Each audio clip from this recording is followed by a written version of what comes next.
Hey there, Daniel here. Hope you're doing really well, and welcome to Ask Daniel number 35, in which we have a bunch of really good questions to go over. So let's get started right away. As always, nothing is medical advice here, just general thoughts and comments that I hope will help anyone that is tuning in today. So let's start here. So this is a follow-up question here from Faye, who asked about, those particularly about like jerky hypnic jerks, those jerky body movements, leg movements that we can have a lot when we are about to fall asleep. And I said the same thing I always do, that paying less attention to them, not trying to avoid them, etc., is really the way to go. So here is a follow-up question here. Hello, I watched the video. It was very nice advice. I've been sleeping like a baby now. Check that one out. That's amazing. I used to think those jerks and sudden awakening feelings are very scary things, and I thought it was a big deal. I used to give them so much power that I literally caused them on my own and woke up every time I dozed off. Now it rarely happens. When I try to sleep, it would be in 10, 15 minutes. It's very nice advice. I think of the jerks. It's very nice advice to think of the jerks as a sign that I'm about to fall asleep, which means I'm on the right track. This gives me a huge amount of relief. My next step is to reduce my medication and alcohol. I already cut those in half. I have another thing I wanted to ask advice on. Every time I travel and sleep at a hotel room, no matter what I can, I only sleep 3 hours maximum. It's very weird. I can sleep a lot at home, but whenever I'm not at home, no matter how much, no matter if I'm drunk or no matter what time, I always wake up after 3 hours. Is there something I can do next time I sleep outside of the home? So firstly, I want to say we have a success story here. We have a hypnic jerk success story that is super exciting. And as we have seen so many times, not complicated. Give those hypnic jerks less attention, and don't try to prevent them. Don't research them, and look at them as a sign that you're about to fall asleep. You'll do really well. Now, follow-up question is, this is basically a anticipatory insomnia question. Someone sleeps well when they're at home, regular things going on. But when they are traveling or before a presentation or something is different, in Faye's example here, particularly when traveling, that insomnia kicks in. And in fact, let's see here. I wanted to see. I did reply. Oh, yeah.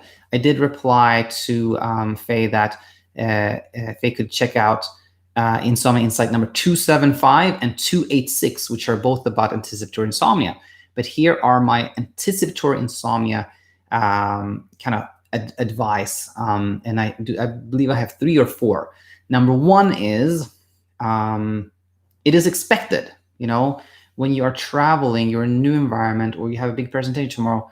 It's not abnormal to sleep less. It is. A lot of people do that, and that's very important to know. There's nothing abnormal. It's nothing strange. When we are stressed, we are supposed to sleep a little bit less. It's our body's way of preparing for something, that you kind of preparing for something unknown or something new. Nothing unusual about that. It's very normal. And whenever we think of something as normal, that is good, because when we go in the direction of like, I have to do something, that's when we get really tripped up. So that's number 1. Number 2 is in a way a little bit similar, which is number 2 is there's nothing you can do to prevent it. Meaning, if you know that I'm going to travel somewhere in 2 weeks and I always sleep really, really little when I travel, then it's very tempting to think, I've got to prepare for that one. I'm going to do something ahead of time so I sleep really well that night when I'm traveling. Guess what? That's going to backfire, because you can never produce sleep. You can never make yourself sleep. Anything you do in preparation for that trip is going to backfire, because you're going to pay more attention to your sleep. You're going to be like, if I start exercising 2 days ahead, I take this melatonin 1 day ahead, and I do this other thing, then I'm going to sleep well. Guess what? You're just building more pressure to sleep that night. So that is not going to work. So we've seen that it's normal to have less sleep when you're traveling or before something important. It's also something you cannot prevent. And trying to prevent it is going to make it worse. Number 3, often what happens is that when people have something going on the next day, whether they're going to work or it's traveling again or something like that, they go, it's really important that I sleep tonight, because if I don't sleep, then this is going to happen. And the thing is that the more important, the more you think of sleep as really important, the less of it you get. So if you're, for example, traveling and you think, oh, I'm going to travel and then I'm not going to sleep and I'm not going to feel good at all the next day, I'm not going to be able to do these things I want to do. It's super important to get to a point where you kind of de-emphasize the importance of sleep during those travels. And that can be finding evidence that, guess what? That time I traveled 3 months ago, I didn't sleep much at all, and I still had a great day. Things like that are super important. Try to find evidence that you can actually do fine on little sleep when you travel, and the less pressure to sleep, the better you will do. And oh yeah, here's the final one. The final one was like, don't cancel a trip.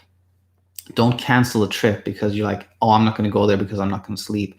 Then you are creating this illusion that, you couldn't travel because of your insomnia, which is not true at all. In fact, you just missed out on an opportunity to show yourself that you can travel and have a good time. So whenever you cancel a trip, you're giving the insomnia more power. Whenever you just go to that trip and you say, I'm going to go on this trip, I may not sleep much at all, but I'm still going to enjoy, then you are building confidence and eventually get past that insipid. And by the way, if you always have a little bit of trouble sleeping when you're traveling, again, completely normal. So Faye, hope that helped.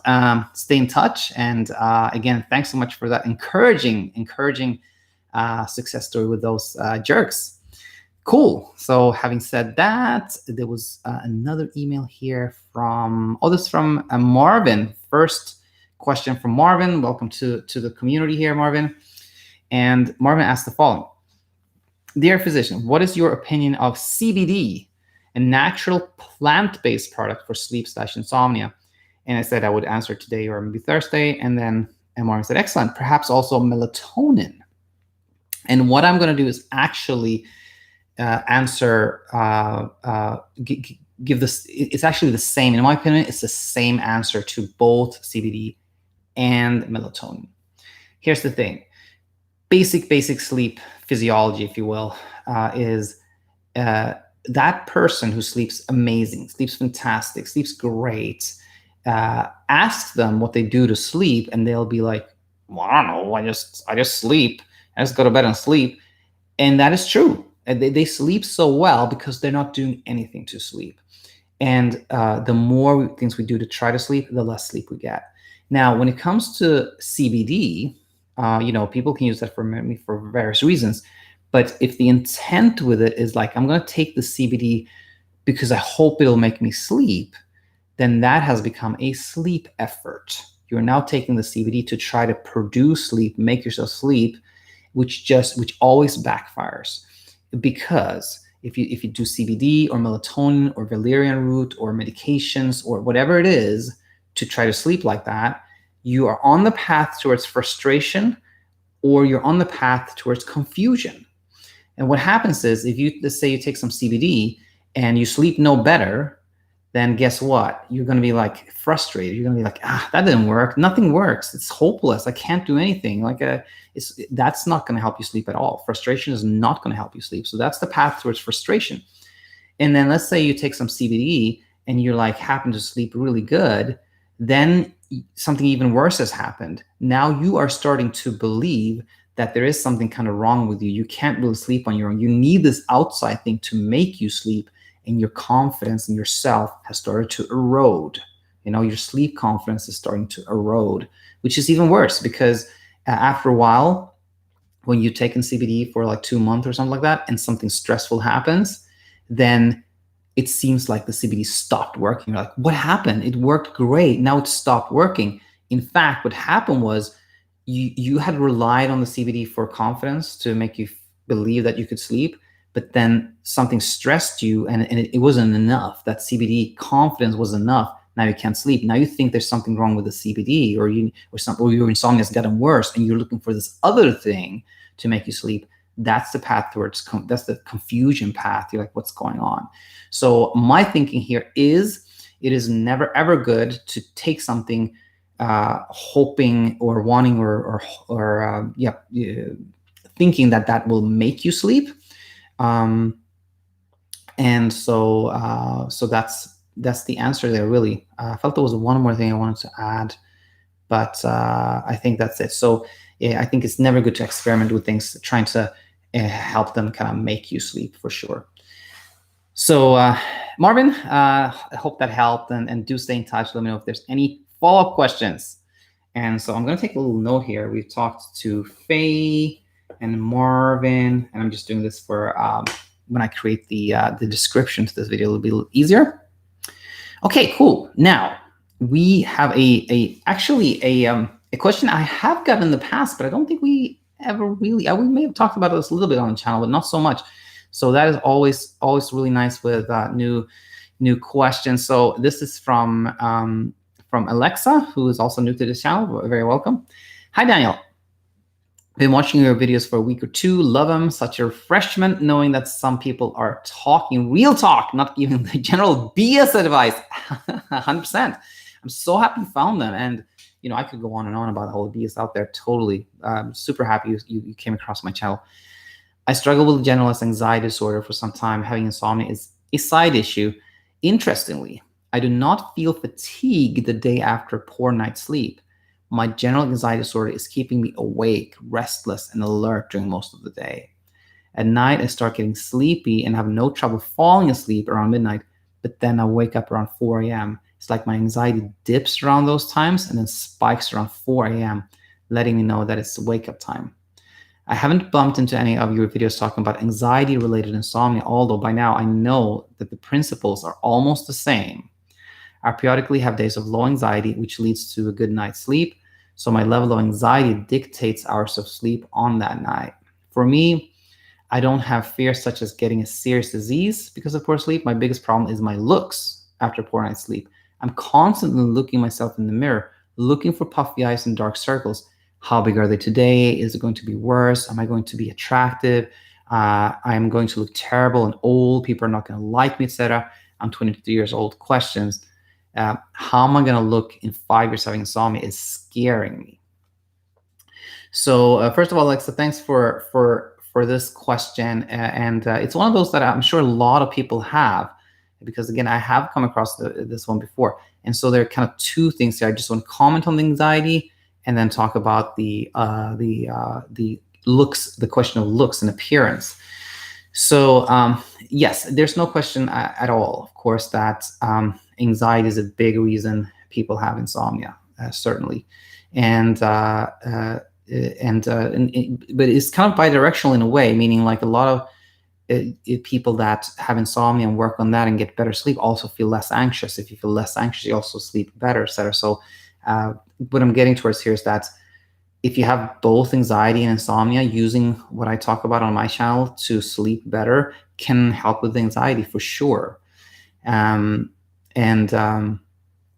I think I just wanted to point that one out, and then another one, which is another good point you make, is that your anxiety kind of keeps you awake and restless. You don't feel fatigued, and a lot of people find that kind of mysterious. A lot of people that don't notice that they have anxiety are like, I don't understand. I sleep very little, but I don't feel sleepy at all during the day, and that is anxiety or hyperarousal, which we can, a more broader term for that. So that's a good point that I think I'm bringing up mainly for other people that are tuning in here. Now, you say, I periodically have days of low anxiety, which leads to good night's sleep. So my level of anxiety dictates hours of sleep on that night. I'm sure there's very little question about the fact that anxiety, again, drives insomnia, but we are in the process on this channel of working on this model that we're going to completely build. We haven't gotten so far yet, but we've talked about how thoughts lead to emotions, and that thoughts are like, they're kind of a sentence in your brain. They're not necessarily always true. And where I'm getting towards here is that if your thought is that how I sleep is completely predicated upon how anxious I am, meaning if you think that it's a completely linear correlation, like if I'm not anxious at all, I'm going to sleep great. If I'm very anxious, I'm not going to sleep at all. If you believe that to be true, then you may sleep worse than you need to, meaning it can become a self-fulfilling prophecy. If you're anxious during the day, then you're like, I know I'm not going to sleep tonight. Then you don't sleep, and then you're like, I knew it was my anxiety. I think this is, you have an opportunity here to maybe try actively to find counter evidence. Try to find that outlier, that one day when you were like, I was really anxious that day and I actually slept pretty good, or I was not anxious at all that day and I didn't sleep good at all. Even if those have happened just once in a blue moon, they are evidence that it's not 100% certain that if you're anxious during the day, you're not going to sleep well at night. And that could create some kind of cracks in that kind of belief system. And then when this thought changes, and you're like, you go from like, anxiety is 100% predicting how I'm going to sleep, to like, sometimes I can be anxious and I actually sleep okay. If that thought changes, then you can feel less less anxious, less frustrated, etc. And that can change your actions and behaviors and anything like that. So that's what I'm getting towards is it's a helpful thought to have, that it's helpful to go from a thought of like, my anxiety definitely dictates how I sleep, to that's not 100% certain. Sometimes it does something. It's something like that. So that's something I really wanted to bring up here. And now to the question here of looks. And here's the thing: we are often told that these like circles under our eyes are a surefire sign of like not sleeping well. In fact, I've never come across any evidence to that. Not that there are any big studies on it, but talking to a lot of patients, you find that some people have those dark circles under their eyes and they report sleeping fantastic. So again, I'm going in the same direction here, that, if you are constantly on the lookout for signs that you're not sleeping well, if you go like every morning, you're like, I didn't sleep at all. Let me look at my skin. How's it looking? How are my eyes? Do I have more wrinkles? Chances are that you will find things. You'll find, oh, yep, I didn't sleep at all. Now I have this thing going on. Yep, there's evidence for that again. But in reality, these are just thoughts. There is no real proof of that.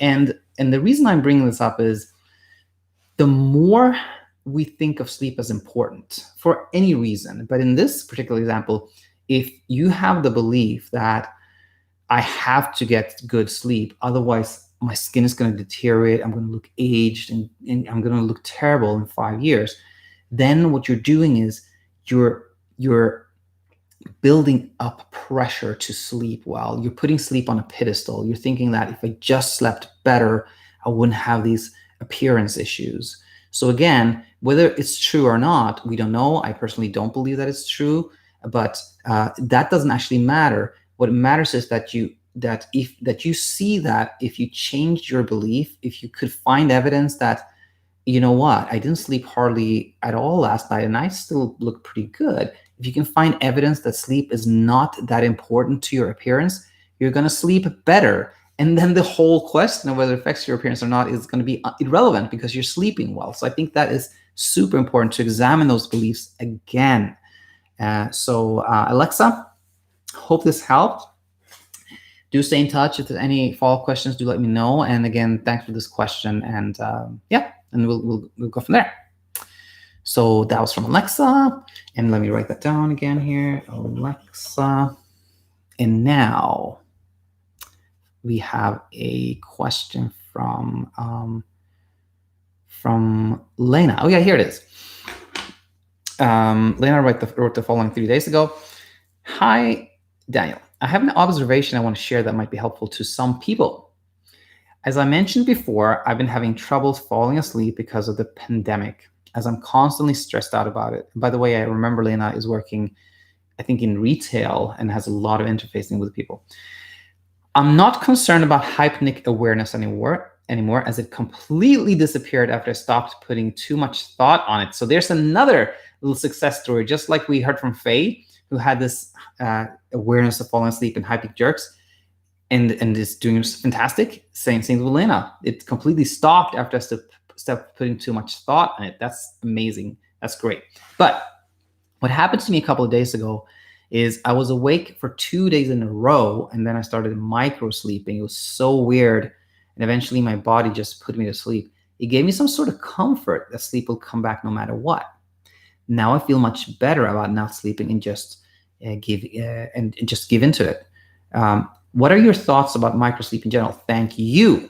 Well, I want to thank you, Lena, for this. This is super helpful. Great question. And I've had definitely one success story where the kind of key insight for that person was to realize that your body does regulate sleep. If you go for a long period without sleep, you will get it. It's just like holding your breath. You can do that for a while, but guess what? Eventually, your body's going to be like, nope, you need to breathe, and you start breathing again. It's just there's no way you can go without sleep to a point where you could hurt yourself. I don't know if that's even possible. That sleeplessness can cause physical damage. It's sleep is super preserved, so maybe that could happen. But the important point here is that you cannot go to a point where you can go sleepless to a point where you hurt your body or anything like that, because your body will produce sleep for you. I was this close to saying it's a perfect system. And I told a patient that the other week, and that patient didn't sleep well, and kind of was like, "What do you mean it's a perfect system? I don't sleep at all." And I realized I didn't phrase that very well, but it is a fail-proof system in a way. Let's put it that way.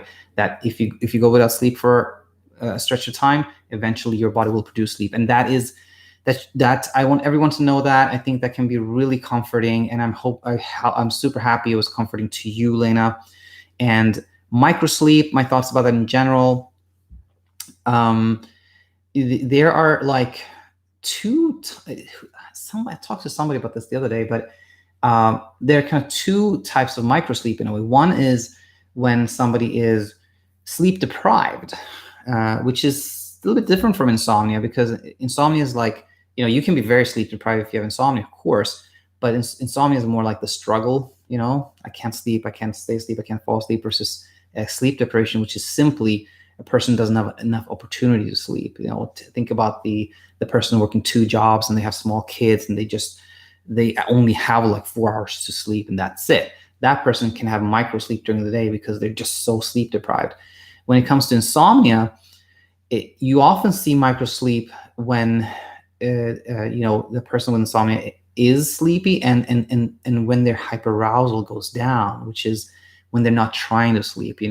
Classic example is somebody's like, I'm watching TV at 9 p.m. and I kind of just have microsleeps. I fall asleep, and then I go to bed and I can't sleep, and that's weird, right? But in reality, it's simply that when you're less anxious, you can have those episodes of microsleep, and microsleep just means like you have short periods of sleep that you're hardly aware of or not aware of. And more thoughts on that. Microsleep, in my opinion, can sabotage, your nighttime sleep. If you're watching TV again from 9 to 10:30 and you have a lot of microsleep, they can add up. They can become a chunk of sleep that make it really hard for you to sleep at night. So if that is your problem, whoever hears this, it's good to try to avoid microsleep in the evening, because then you can't sleep at night. And I think those are my thoughts about microsleep at this point. Lena, well done. I think sounds like you're definitely on the right path here. So stay in touch. Let me know if there's any other questions or thoughts. So that was Lena. Let's put that down on our list here. Now, I think there's another kind of new question that we haven't had before, at least not this specific one. So this came in, when is it, 3 days ago? Hey, hello, Daniel. My name is Georgie. Tell you a bit about myself, so you know my situation. I was put on tablets 8 years ago for anxiety and panic attacks. At one stage, I was on 5 different types of pills. The good news is I'm off all my pills 8 months now. It's been the biggest achievement of my life. My anxiety is gone 100%, which means so are the panic attacks. That is amazing. I'm super happy to hear this, Georgie. My problem is when I come off my last tablet, citalopram, I had terrible insomnia. I never had trouble sleeping before my first few months. There were like 2 to 3 days in a week I wouldn't sleep even for a minute. And the other 4 to 5 days, I'd only sleep like 3 to 4 hours and go to bed at 11. I fall asleep about 7 or 8. and sometimes I didn't sleep at all. I did get restless legs as well. I'm so happy I found your channel. I wouldn't believe how happy I am. I lost all faith. I can't believe no one told me about CBTI. So yeah, super happy you found it, Georgie, and then and that's amazing. You came off all those medications. That's such an achievement, as you said. And then sorry, this came in the question came in kind of in a different email here. And now I have a question. I lift weights, so if I'm only getting 4 to 5 hours of sleep, can that make me lose muscle or stop me gaining muscle? Because I've read that bad sleep stops the growth hormones in your body. Something like that. Is that true? Firstly, I think it sounds, Georgie, as if you found the channel, so you're learning about like CBTI and techniques, etc., that can help you sleep better. That's fantastic. And so I'm not going to go into that and specifically focus on this question of can getting short sleep make you lose muscle? So first of all, I want to say I've never ever came across any like studies showing that. And DI commenting live here, good, and thank you for this. Thank you for commenting. I appreciate it. And so yeah, I've never come across any evidence saying that if you get little sleep that can make you lose muscle. I don't believe that's true at all. I've never heard anything to that effect. In general, if you sleep less than what is ideal for you, then could that affect performance? I'm sure it can. Can it affect memory a little bit? Yeah. I mean, it can make us perform not quite as well as we normally did. Can it cause like any permanent damage? No. Does it have a huge impact on your performance? No. We had somebody who was a triathlete. What's her name again? Can't remember. But she had a lot of anticipatory insomnia and literally didn't sleep at all before an Ironman. And guess what? She completed it. That tells you something of how well you can perform even on minimal sleep. So I've never I never heard anything about like short sleep making you lose muscle. No.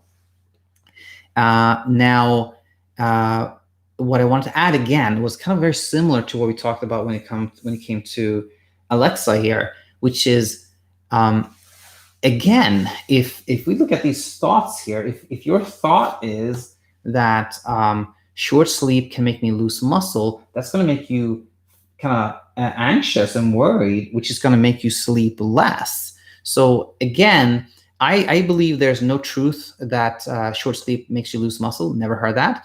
But even more important than that, even more important than truth, is belief. Because if your thought is that sleep is super important for my muscles, that's going to make you so pressured to sleep that it's going to be impossible to sleep. Versus if you kind of pick the belief or take the thought that sleep is not going to affect my muscles, that's going to make you more relaxed and you're going to sleep much better. And then the whole question of whether it affects your muscle or not, it doesn't matter because you're sleeping good. So yeah, Georgie, thanks so much for the encouragement. Super happy you found the channel. And any follow-up questions, please hit me with those. Would love to be able to answer any other question you have. And then let's put here Georgie on the list. And then we have a question from, and let's see, was there a follow-up question? Oh, yeah. This is the follow-up question from Aaron 3 days ago. Hi, Daniel. I just had a chance to see your recent video. Thanks for your response. And I'm happy to say that since the last video, I've seen more progress. That's amazing. Super happy. As of right now, I'm sleeping more, but I noticed that after 5 o'clock, it starts to gradually thin out and appears to be light. Is such a phenomenon a common part of progression with sleep restriction? And will my sleep eventually get deeper? Yeah, I think this is not uncommon at all. The short answer is there's nothing surprising about this. I want to say to someone that with this question, I would say, yeah, nothing unusual. It's very common to have fragmented sleep towards the early morning. You still have some hyperarousal. It's getting better, but you still have a little bit of like that underlying preoccupation, worry that makes your sleep fragmented as things go along. And just a tiny bit of sleep physiology here. The sleep stages are really not important. Nothing you should worry about or think about. But just for the purposes, I think this could be helpful to talk about now, is that the body has a way to like get the deep sleep or stage 3 sleep when it can. Meaning, if somebody sleeps very little, then most of that sleep will be stage 3 sleep, because the body kind of tries to preserve that. So it's not uncommon at all that somebody gets like their best sleep in the beginning, and then when they kind of paid off most of their sleep, that they kind of wake up and then they get more fragmented sleep. You also have more dreams in the end of the night towards the morning. So both those things can make you have more sleep fragmentation. It appears to thin out and be light. So yeah, there's many reasons why that is common. And will my sleep eventually get deeper? I certainly expect so. I feel there's no reason it wouldn't. But to add to that, it's never good to, I think this is really good. It's good to expect that in the future, a couple of months from today or something like that, you're going to sleep amazing. You should fully expect that, right? But don't have expectations about what's going to happen tomorrow night or in 2 days or in a week or 2 weeks, meaning, will my sleep eventually get deeper? I certainly think so. Will it get deeper in a week or 2 weeks, 3 weeks? We don't know. It's good to not have any like fixed time point or anything like that, or compare yourself to others. Just kind of keep going and start shifting attention away from sleep. If anything, it's really, really good. So, Aaron, super excited that you're seeing progress, and yeah, just keep going and let me know if there's any questions. And I'm convinced you're gonna do amazing. Is what I want to say. And then we're gonna put Aaron on the list. Aaron, and then. Here is a question from Dominic that came in 2 days ago. Hi, Daniel. I've been watching your YouTube videos and speaking with others on an insomnia Facebook group. I've been doing CBTI from 1 a.m. to 8 a.m. daily for 7 days now. There have been crappy nights, decent nights, and good nights throughout this week. Within these 7 days, I have not faced one night that I haven't gotten any sleep at all. So I guess that's progress. I'm looking for some further assistance and want to be sure I'm doing everything correctly. Is there any way you can help me or point me in the right direction? Not sure if I'm leaving out any important details. So, Dominic, super, super grateful for this question, and have a couple of things to point out. Firstly, you didn't just kind of hear about CBTI, you actually implemented it, which is kudos to you. Well done. Great getting started.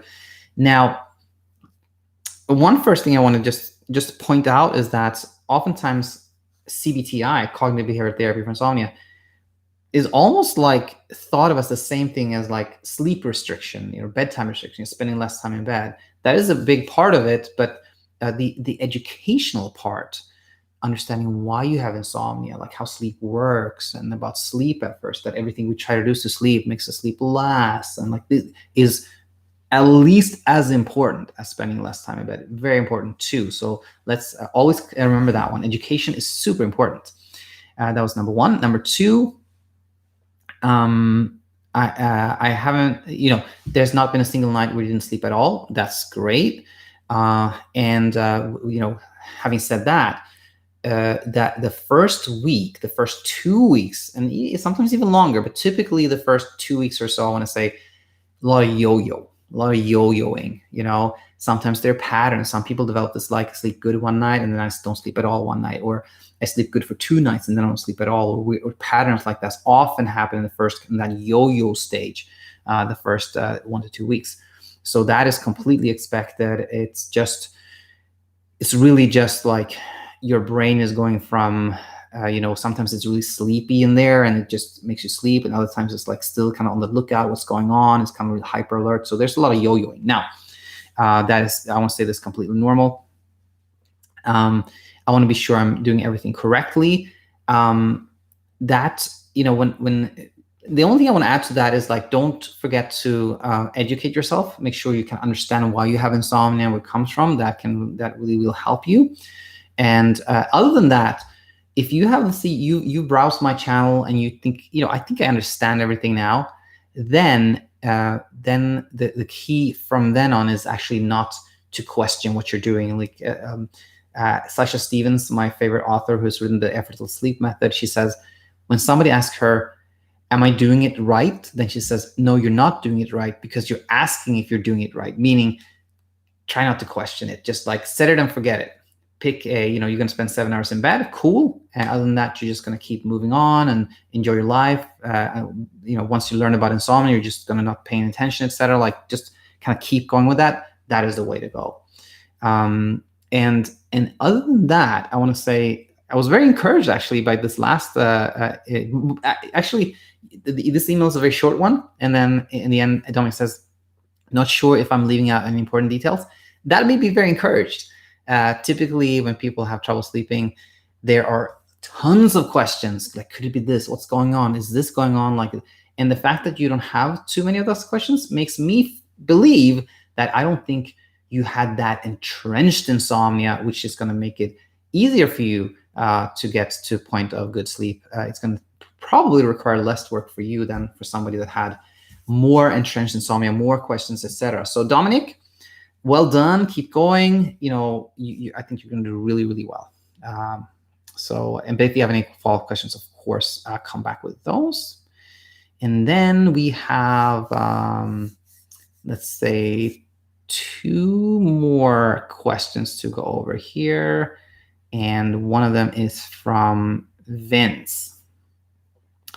And Vince, I think I've been in contact with Vince for many months. Vince, I'm not going to read one of his earlier emails now, but the first emails from Vince were very, there was almost like panicky, looking all kinds of directions, what's going on, complete confusion, right? So we can see Vince, when you hear this, you know I've said this before, but even in the tone of the message, you can see that things have gotten much better here. So anyway, Vince says one day ago, thanks so much for answering my questions, Dan. It really helps a lot.